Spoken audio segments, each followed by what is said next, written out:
You're going to walk away today knowing how to persuade anyone, anywhere, anytime.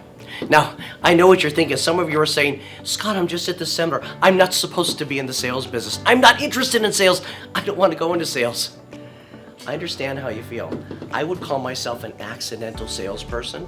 At the age of 20 years old, I would find myself working in the advertising business, selling to people who are 2 and 3 times my age, way under experienced and over my head.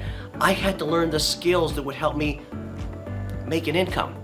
So where do you actually start? Well, I'm glad you asked that question because there's a really simple answer, but first, let me tell you a little bit about my struggle.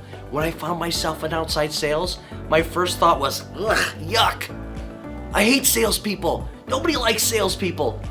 Because sales to so many people, as my wife would tell me, is a 4-letter word. But that's because some of the salespeople we've met in our lives, they come across as manipulators instead of motivators. They're pushing you all the time instead of pulling you towards them. Somebody would come into my life that would change my life. In fact, you're never more than one person from a breakthrough in your life. This particular person would become America's #1 sales trainer back in the 80s and 90s. His name was Tom Hopkins. He wrote the foreword to my best-selling book, Persuade. Here's what I would learn from Tom, that in the profession of sales, you don't push people into buying things. You lead them and invite them into buying things. And I thought to myself, well, gosh, how does that actually work? So I would develop the success vocabulary where I would be able to have a conversation with someone and literally ask them questions through a series, what I would call, what you're going to learn today, called a revenue roadmap. I'll teach you how to ask 24 different questions that will help you close 99% of customers. What would that be like if you could begin every meeting knowing 99% of the time you could walk out with an order? You're going to leave today learning how to become a master asker. And I'm going to teach you these 24 questions on what I call a revenue roadmap. How many of you are ready for that? One of the things that I discovered early on is that salespeople don't create desire. They don't create the desire to sell. They discover it and then they direct it. How do they do that? By asking questions to unearth the desires that already exist within people. You know, Socrates was known for his ability to ask questions. Socrates would literally sit in a city square and he would teach his students through the art of asking questions to create vigorous debate. When I was young, and I think because of my handicap of being 20 years old, selling people who are 2 or 3 times my age, who were business owners, my handicap was I didn't know anything. I didn't know what to say.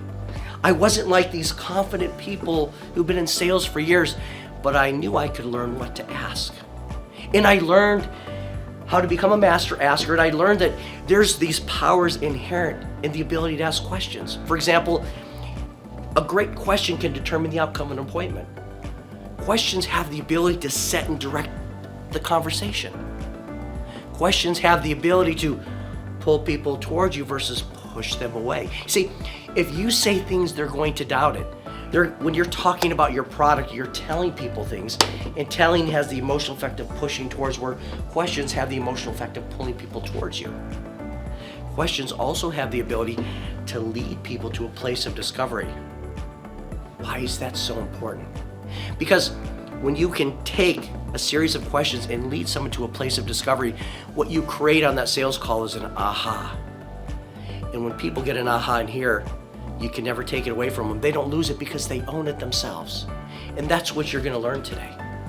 How would your career be different if you knew you could start every conversation with confidence and not fear or insecurity, that you could lead it and then create a relationship connection and add value to that customer? We're going to talk about that in the law of discovery. And the law of discovery simply says this: everybody asks questions, but it takes a salesmaker to convert a question into a close.